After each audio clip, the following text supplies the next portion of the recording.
अमचन music की शानदार प्रस्तुति।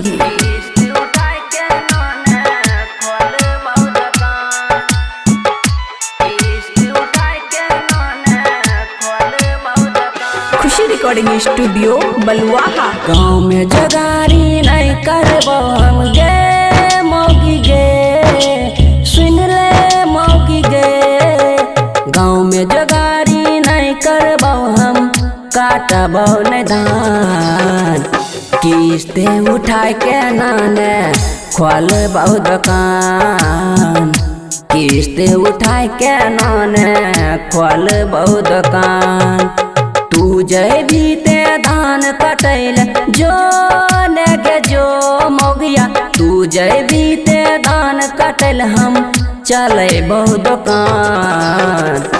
किस्ती उठाए के नाने खोल बहु दुकान, किस्ती उठाए के नाने खोल बहु दुकान। डीजे सुमित सतीश रैमा।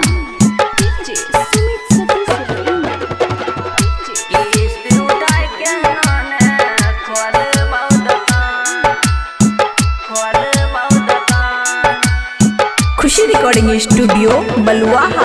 बुढ़बा बुढ़िया खेती करता तोरा दुकान पर बैठे उल्टा अचरा खोस के रखिए, सामान सब बिक जैतोगे, बुढ़बा बुढ़िया खेती करता तोरा दुकान पर बैठे उल्टा अचरा खोस के रखिए, सामान सब बिक जैतोगे। किस्त के टेंशन नहीं रहतो अब गे मौगिया गे गे, किस्त के टेंशन नहीं रहतो अब चलतो दुकान। किस्त उठाए के नाने खोल बहु दुकान, किस्त उठाए के नाने खोल बहु दुकान। डीजे सुमित सतीश रैमा।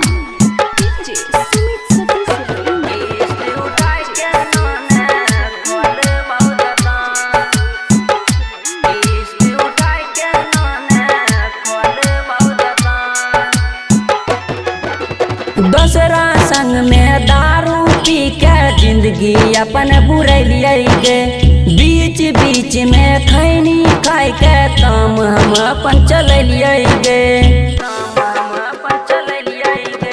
दूसरा संग में दारू पी के जिंदगी अपन बुरैलिए गे, बीच बीच में खैनी खाए के काम अपन हम चलिए गे। मोहन जोशी के कहची दगला गे मौगिया गे गे, मोहन जोशी के कहची दगला हम बनबो इंसान।